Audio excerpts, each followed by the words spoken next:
전략 싸움 할 게 없어요. 그냥 무조건 어떻게 하면 최소 금액으로 한 주를 더 받을 수 있는가. 통으로 2만원? 3만원만 나갔네? 그러면 이런 거는 신용을 땡겨도 되는 거예요. 지난 2021년에는 공모주 열풍이 아주 핫했었죠. SK바이오사이언스, 야, SK아이테크놀로지, 오, 카카오뱅크, 오호, 크래프톤, 카카오페이, 룰루. 네, 이렇게 치킨 파티가 되기도 하고 좀 쏠쏠 쓸쓸했던 그런 시기였던 것 같습니다. 개인적으로 저는 매우 쓸쓸했어요. 개인적으로 저는 아주 치킨 파티 날이었습니다. 이 손이 아주 황금손이었거든요. 저는 아직도 물려있어요. 그래서 올해도 근데 이런 공모주 소식이 조금 심상치 않더라고요. 올해도 몸값이 1조 원이 넘는 대여급 공모주들이 벌써 14곳이나 상장을 할 예정이라고 하는데요. 그 중에서는 상장 후에 SK 하이닉스의 뒤를 이어서 시가총액 상위에 오를 기업도 있고요. 그 다음에 건설업계 시총 1위로 예상되는 기업도 있다고 하는데요.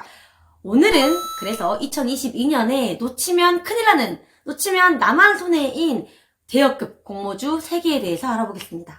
개인적으로 저는 공모주가 이렇게 많이 상장되는 거 별로 원치 않거든요. 왜냐면 돈들이 갑자기 들어오는 게 아니잖아요. 있던 거 빼고 들어가잖아요. 그쵸. 그래서 이후에는 만약에 이런 공모주들이 나왔을 때 우리 기존 주식장에서 어떻게 조금 대처하면 좋을지도 좀 말미에 말씀드리려고 합니다.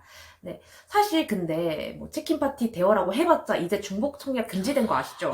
진짜 이걸 떼갈 게 없어서 제 간에 벼룩을 떼갑니다. 이제 중복 청약이 안 되기 때문에 뭐 한 주, 많으면 2주, 운 좋으면 3주 이렇게밖에 조금 배정이 안 될 수 있어요. 막 부자가 아닌 이상. 근데 제가 크래프톤 굉장히 많이 배정받았어요. 네. 대주도 될 뻔했습니다. 눈물, 책임감을 가지지. 네, 끝까지 함께 할 거예요. 네. 그래서 어떤 거는 어차피 조금 넣을 거 그냥 최소 기준액만 넣으면 되는 것도 있고 아니면 비례 배정 한 주를 좀 노려볼만 해서 조금 돈을 더 넣을 수도 있고 이게 좀 나눠지거든요. 네, 그렇다면 우리가 넣을 수 있는 곳에선 더 많이 넣어서 2주라도 받는 게 좋잖아요. 네. 그럼 저희가 공모주별로 조금 전략을 말씀드리려고 해요. 어떤 거는 그냥 기본만 넣는 게 낫다. 어떤 거는 조금 더 땡겨봐도 좋다. 우리가 최대 신용에서 풀로 땡겨서 했는데 그게 떨어지거나 혹은 뭐 한 주 받았는데 신용 이자값이 더 나가. 오히려 손해잖아요.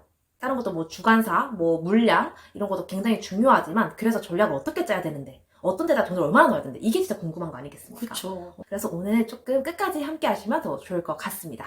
네, 그러면 오늘 저희가 다룰 3가지 공모주 대여 한번 말씀해 주시죠. 역대급 참치, 섭취, LG 에너지 솔루션이고요. 그 다음에 현대 엔지니어링, 마지막은 마켓컬리입니다. 첫 번째는 바로 LG화학의 배신자의 아들인 LG 에너지 솔루션입니다. 자, 근데 사실 LG화학 입장에서는 지금 투자금을 빨리 끌어내야 돼요. 만약에 리콜 사태가 났을 때도 돈 갚아 넣어야 되고 새롭게 증설할 때도 돈이 엄청나게 필요할 거 아닙니까? 그래서 LG화학을 그냥 무한 적자 상태로 두는 것보다 이게 오히려 LG 전체의 미래에는 이게 낫다라고 생각을 해서 상장을 하는 거고 저도 일부분 동일합니다. 그래서 좀 주주들이 빠져나올 수 있게 되게 좀 미뤄지지 않았나요? 아까도 같이 밀어줬어요. 뭐. 그게 문제죠. 이걸 제일 먼저 말씀드린 이유는 제일 먼저 이 중에서 상장을 하고요. 종목가액 밴드가 나왔는데 확정된 건 아닌데요. 25만 7천 원에서 30만 원. 아마 최상단인 30만 원이 될 가능성이 높습니다. 근데 나쁘지 않은 게 뭐 삼성 SDI, 그다음에 삼성 SDI, 그다음에 SK 이노베이션이 뭐 이 정도 가격대에 하잖아요. 그리고 애초에 에코프로비엠 같은 경우는 양극재를 하면서 거의 50만 원 가까이 되기 때문에 나쁘지 않은데 시총이 자그마치 70조가 예정이라고 합니다. 그러면 SK 하이닉스 를 이어서 3위이고요.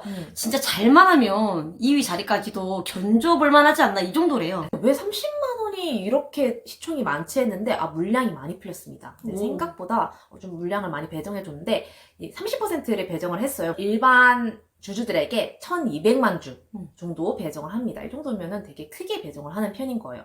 자, 제일 대표가 되는 주간사는 바로 KB증권이고요. 그 이후로 대신증권가 신한, 그다음에 그 밑으로 미래에셋, 하나, 하이, 신영 이렇게 있습니다. 근데 KB 1, 2위가 약간 물량이 차이가 많이 나는데요? 네, 진짜 많이 나요. KB 자체가 갖고 있는 물량이 467만 주가 되고요. 그 이후로 233만 주 대신증권 신한이 그 밑으로 21만 주라서 사실 이거는 뭐 전략 싸움 할 게 없어요. 그냥 무조건 KB 해야 됩니다.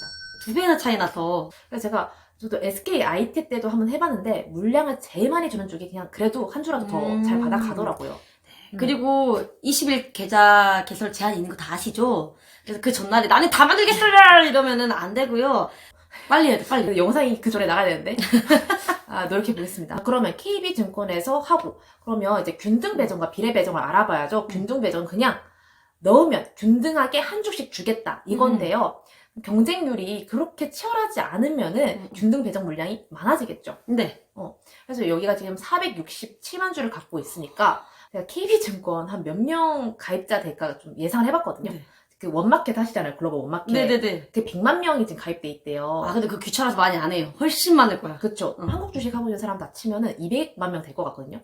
250만 250만 명 될 수도 있어. 근데 그 사람들이 다 공모주 한다는 보장 없잖아. 200만 명을 참여한다고 치면은 230만 주 균등, 230만 주 비례잖아요. 그러면 일단 230만 주랑 200만 명이랑 딱 맞으니까 일단 무조건 넣으면 한 주씩은 네, 최소 기준 10주만 넣으면 한 주씩 무조건 받아간다는 거죠. 나쁘지 않아. 그럼 나쁘지 않지. 애지 엔솔인데. 그러면 남은 한 30만 주는 이제 균등에서 또 추첨 하기 때문에 내가 운 좋은 진짜 사람은 진짜 운이 너무 좋다. 그럼 2개까지. 그러면은 나는 최소 금액인 150만 원만 넣어도 2주를 받을 수 있는 그런 행운의 사나이. 행운의 사나이, 행운의 사람들이 될 수가 있는 거죠. 자, 그럼 문제는 남은 비례 배정입니다. 비례 배정은 말 그대로 비례. 내가 많이 넣을수록 그만큼 물량을 할애한다는데 사실 어느 정도까지는 내가 1,500을 넣었나 3,000을 넣었나 똑같이 한 주 한 주야. 그럼 굳이 내가 3,000을 넣을 필요가 없잖아요. 그렇죠. 1,500만 넣으면 되는데 우리는 이거에 대해서 지금 알아볼 거예요. 네. 어떻게 하면 최소 금액으로 한 주를 더 받을 수 있는가. 네, 그럼 보통 공모주 청약 며칠 하나요? 이틀. 그쵸. 이틀 하는데 아침에 하고 치워야지 하지 마시고 좀 끝물 한 3시쯤에 가서 한번 경쟁률을 좀 살펴보세요. 유튜브 이런 데 보면은 이제 시시각각 올려주시거든요. 이제 비례 경쟁률이 나올 거예요. 그럼 비례 경쟁률을 보고 뭐 한 100대 1? 이 정도 나올 수가 있어요. 제가 봤던 뭐 카카오뱅크, SKIT 이런 것도 80대 1대 정도 일인데 얘 같은 경우는 아마 인기가 많으니까 뭐 100이나 120대 1도 나올 수가 있단 말이에요. 그러면은 내가 120명을 제껴야 된다는 거잖아. 네. 그쵸. 얘가 지금 공모가액이 30만 원이니까 30만 원 곱하기 120을 하는 거예요. 그럼 얼마야? 3,600만 원. 그쵸. 3,600만 원인데 어쨌든 증거금의 반만 넣으면 되니까 1,800만 원. 그쵸. 1,800만 원 이상만 넣으면은 그래도 안전하게 내가 한 주는 더 챙겨갈 수가 있다는 거지. 근데 만약에 여기서 끝물에 넣는 분들이 되게 많잖아요. 더 경쟁률이 확 오를 거라고. 네, 마지막에 확 올릴 수 있어서 나는 조금 안전하게 하면 이제 2,000? 한 2천만 원 정도 넣는 것도 나쁘지 않다. 그러면 한 주 더 받겠네요, 2,000만 원에? 그쵸.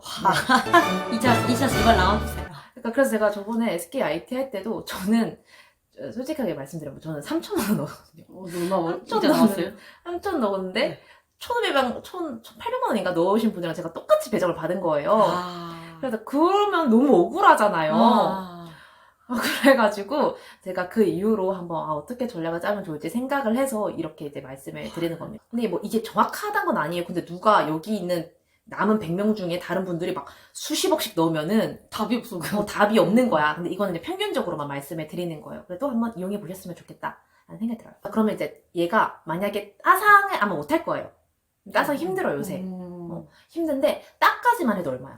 딱 갈 것 같은데. 근데 이게 좀 비싸잖아요. 이게 막 15만 원짜리면 모르겠는데 30만 원짜리라서 좀 비싸니까 얘가 만약에 상한가를 가요. 그러면 10만 원이에요. 그러면 내가 그 2주 2개를 갖고 있으면 20만 원이네? 20만 원 있고 3주를 갖고 있으면 30만 원이에요. 네. 근데 만약에 내가 이거를 맛통을 땡겨서 했다고 쳐요. 네. 내가 1,000만 원을 땡겼어. 그러면은 계산 한번 해보자고. 1,000만 원에 신용이자 3.3%를 떼면은 43,000원이에요. 오. 그치? 너무 좋은데? 그리고 마통 4%로 계산하는데 마통은 빌린 날만큼만 갚는 거잖아요. 그럼 보통 4만 원인데 이제 2주 뒤에 결과 나오니까 2만 원인 거지. 그러니까 이런 거는 마통을 하는 게 낫긴 낫죠. 네. 만약에 내가 돈을 그래도 20만 원에서 30만 원 벌 수 있는데 마통으로 2만 원, 3만 원만 나갔네? 그러면은 이런 거는 신용을 땡겨도 되는 거죠. 근데 문제는 바로 갚아 넣으셔야 돼요. 까먹으면 큰일 납니다. 나는 이제 좀 거기서 자신감 갖고 굴리는 순간 망하는 거예요. 절대 안 됩니다. 네. 그래서 이렇게 한번 말씀을 드려보았습니다. 저는 바로 현대 엔지니어링 조희선 회장님의 지배구조 개편 걸로 알고 있는데 얘를 상장시켜서 돈을 다 몰렸을 거란 말이에요. 이거는 기본만 하시거나 마켓컬리의 기업 가치는 4조 원 정도로 추산하고 있습니다. 쿠팡이 100조였는데 마켓컬리 4조면은 상당히 저평가된 하루에만 매출이 100억 원. 하루 매출이요? 네.